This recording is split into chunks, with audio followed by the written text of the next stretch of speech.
What's up guys, David here, and this is the speed test that we've been waiting for. We've got the iPhone 11 Pro Max going head to head against the Galaxy Note 10 Plus. Taking a look at the spec sheet, the iPhone is rocking Apple's all-new A13 Bionic chip while sticking with just 4GB of RAM compared to the massive 12GB of RAM on the Note. But the iPhone does have one thing going for it, in that it's running on iOS 13.1, which Apple claims can launch apps up to 2 times faster than iOS 12.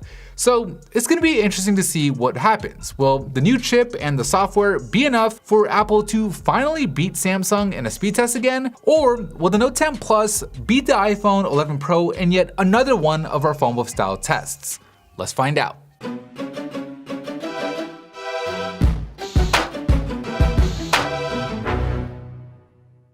After the test, you can find the official Fumble Style rankings on our website at the link below, which we created with the sponsor of today's video in Wix. With Wix, you can tap into the power of your smartphone and AI by building your own professional websites right on your phone. And it's actually really easy to do. Just answer a few questions, pick a theme you like, upload some photos, and boom, your site can be done in a matter of minutes. Or if you want more fine control, just use the drag and drop editor like I did to get everything looking just the way you want. Try it out for yourself at the first link down below. Alright, we'll kick things off by starting the stopwatches on each phone and then jumping into the first row, where the Galaxy Note 10 Plus just flies through Starbucks, taking the lead as it quickly moves on to Word. The iPhone is still right there behind it, and with the iPhone loading that Word document faster, it's able to make the comeback where it just blows through loading Excel faster than I think we've ever seen an iPhone do before, allowing it to pull ahead by a healthy margin early on in the speed test,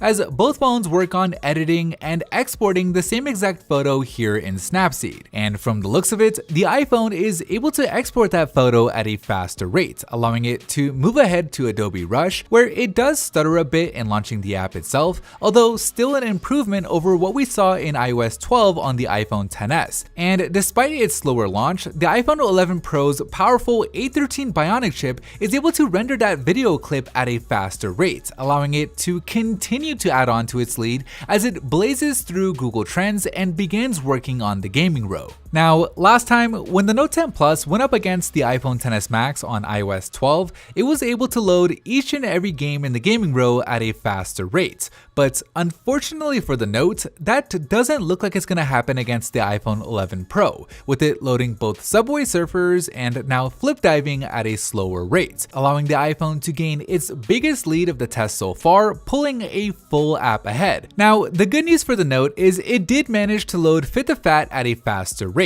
But the bad news is the iPhone is already working on the last row here in the first lap, and unlike in previous years, it's doing a pretty good job at running through the more lightweight apps, ripping through Hulu, and speeding through Amazon on its way to clocking in an impressive time of 1 minute and 48 seconds, which is a pretty big deal when you consider that the Note 10 Plus is an incredibly fast phone, a phone that beats most of the competition, but a phone that still takes 10 seconds longer to finish the first lap. Of course, we're now in the Notes territory in the second lap, where we test how many of these apps each phone can hold in memory, where the iPhone already fails at keeping Adobe Rush open, allowing the Note 10 Plus to quickly make up some ground. The iPhone stays ahead by keeping Snapseed and the camera ready, only to fail at keeping Excel open. But with the sheer speed, the iPhone is able to reload Excel before the Note can catch up, but with it also failing to keep Word open, the Note 10 Plus is able to complete the comeback, finishing the test first with a time of 2 minutes and 31 seconds,